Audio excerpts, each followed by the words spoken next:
مساءكم عاطر. هنتكلم في عجالة أو نتحدث في عجالة عن كاتبة وقاصة وأديبة عراقية، هي القاصة والأديبة العراقية سهيلة الحسيني. أستاذة سهيلة كانت تسكن جنبي في مدينة نصر، جنب عند خضر التوني كده. الناس اللي من مدينة نصر أو عاشت في مدينة نصر تعرف خضر التوني، بعد منه مدينة التوفيق، بعدين وزارة الدفاع، بعدين مسجد رابعة العدوية. كانت هي متزوجة مصري وعايشة في القاهرة يمكن من الثمانينات، وبعدين عاشت فترة في الكويت، ولما قامت حرب الكويت طبعا العراقيين رحلوا. وبعدين لما الدنيا اتغيرت وتحسنت هي رفضت تترك مصر أو ترجع لبغداد أو الموصل مسقط رأسها، أو تعيش حتى في الخليج. هي يعني أصرت أن تكمل بقية حياتها في القاهرة.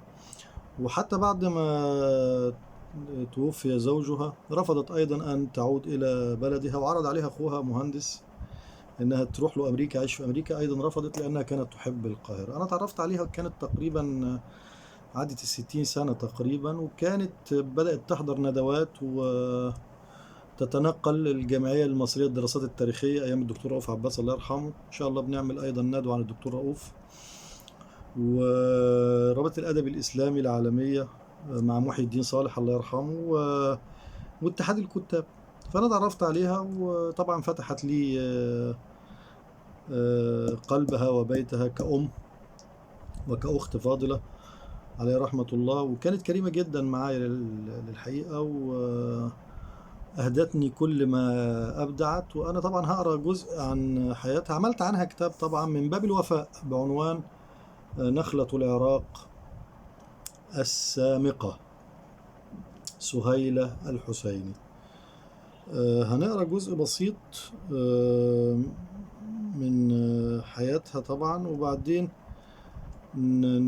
نكمل رحلتها مع الأدب ومع الإبداع.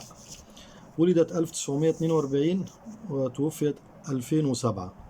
ولدت في مدينة الموصل 1942 من عائلة مشهورة تنتمي في أصولها للحسين بن علي رضي الله عنهما. نشأت في منزل صممه والدها الذي كان يعمل مهندسا على الطراز الغربي، وهو من أوائل البيوت في حي الدواس. أنا لما سألت عليها بعد ما انتقلت إلى رحمة الله وتعرفت على الدكتورة بشرى البستاني والدكتورة إيمان خليفة من الموصل، طبعا يعرفوها، وهي معروفة في بدايتها كقاصة. لها 7 أشقاء وشقيقات، ترتيبها السابع بين أشقائها وشقيقاتها ال8، وكلهم شغل وظيفة مرموقة لحصولها على شهادة. طبعا دي سيرتها الذاتية هي كاتباها، أنا خدت جزء منها، ويعني ما حبيتش أخد السيرة كلها، مطبوعة في كتاب. كانت عضو، مش هكمل طبعا، كانت عضو في اتحاد كتاب مصر، رابطة الأدب الإسلامي العالمية، جامعة الأدباء اللي كان ماسكها الدكتور الشاعر العامية صديقنا الله يرحمه، اللي هي في شارع القصر العيني، اسمه راح من دماغي، إن شاء الله بنفتكره.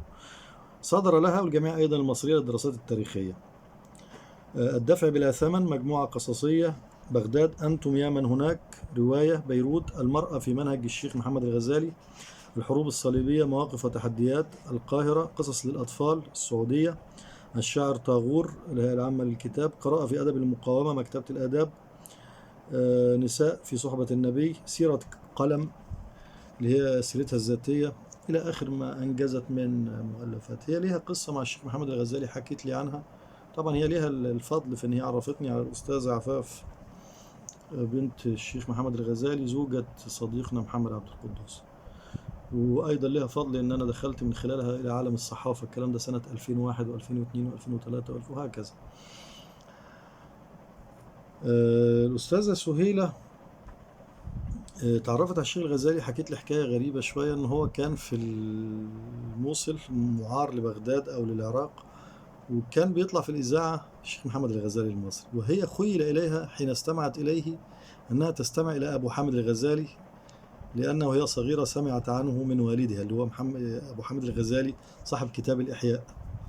فباباها ضحك وقال لها لا، ده عالم مصري مبتعث لبغداد أو للموصل على ما أذكر، وأنا هعزمه عندنا وأعرفك عليه. وفعلا عزم الشيخ الغزالي عندهم في البيت وعرفها عليه. ولما جت هي القاهرة، أول بيت كما قالت لي دخلته كان بيت الشيخ محمد الغزالي، وهو بيت كرم طبعا، وعليه رحمة الله كان علم من أعلام الأزهر.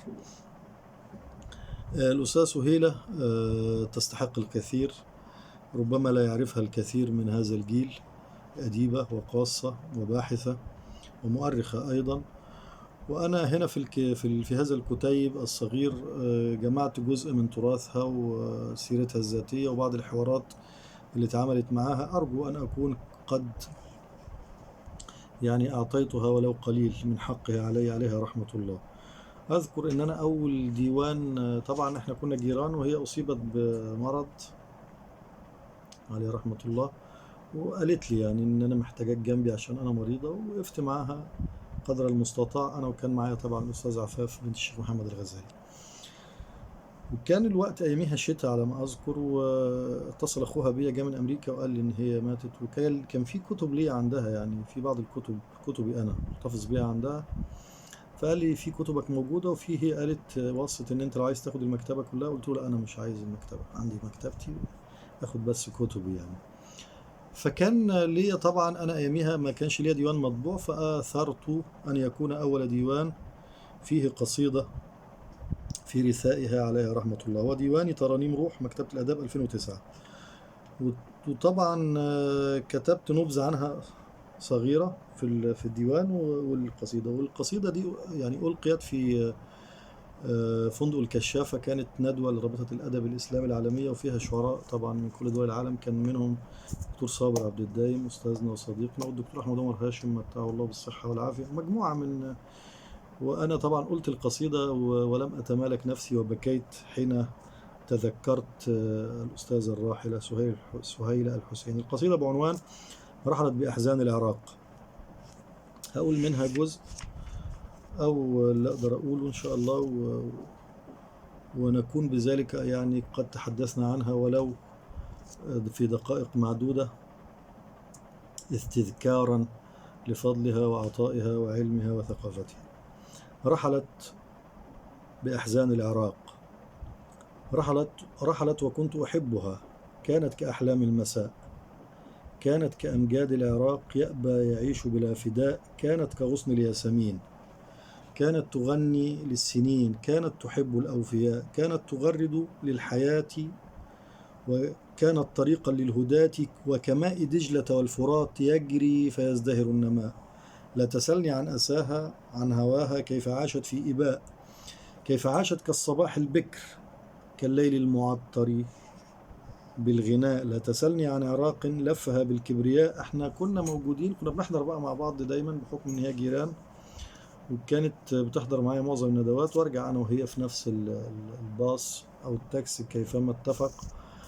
وكانت اياميها قامت حرب دخول الامريكان للعراق 2003، فهي طبعا انهارت جدا، ويمكن ده ساعد او كان سبب في اسباب تدهور صحتها ايضا، ودخولها في يعني رحلة من العلاج والمرض أودت بحياتي عليه رحمة الله. فأذكر إن إحنا كنا بنروح نقابة الصحفيين نحضر، وكان الإعلامي ده أحمد منصور أظن على ما أذكر يعني، عمل كتاب عن دخول الأمريكان للفلوجة، وهو كان مغطي تقريبا الحرب، ومستضيفينه في نقابة الصحفيين يحكي بقى هو عن اللي حصل واللي شافه، وبيعرضوا الأول طبعا مقاطع من فيديوهات هو مصورها. وكانت قاعدة جنبي ومعانا مجموعة طبعا من أصدقائنا من الصحفيين والكتاب. وفجأة لما شافت الحرب والنقل المباشر، وهي كان بقى لها فترة طويلة طبعا غايبة عن بغداد أو عن العراق، فانهارت بشكل وبصوت خيالي، وطبعا صراخ رهيب، والقاعة طبعا ضجت. وكان يوم لا يعلم به إلا الله. استطعت بقدر الإمكان أنا والمجموعة الموجودين إن احنا يعني نهدئ من روعها، وحتى يعني استفاقت من ألمها وعادت إلى بيتها في أمان وسلام. وكماء دجلة والفرات يجري فيزدهر النماء. لا تسلني عن أساها عن هواها كيف عاشت في إباء، كيف عاشت كالصباح البكري كالليل المعطر بالغناء. لا تسلني عن عراق لفها بالكبرياء، عاشت كقرص الشمس يسبح في الوجود بلا عناء. عاشت كريح المسك يعبق عطرها أن تشاء. كانت عطاء للجميع وبوجهها يحلو اللقاء. كانت تحب الحب رغم عنائها، والحب ألحان السماء. طبعا دي من قصيدي الأولى. كانت تجوب الأمسيات بقلب عصفور يغرد في الفضاء. كانت تنام وقلبها يحكي أقاصيص الوفاء، وعن العراق وأهله رمز العطاء. كانت تنادي يا بلادي من يلبي للنداء، من يزيل الشر عنك، من يعيد لك الرواء. ولكم أحن إلى ثراك فهل يجاب لي الدعاء. قد عشت آمل أن أعود. كان عندها حلم طبعا إن هي تعود بغداد كما كانت في عصرها المزدهر، وأن تدفن أيضا هناك، لكن طبعا الأقدار.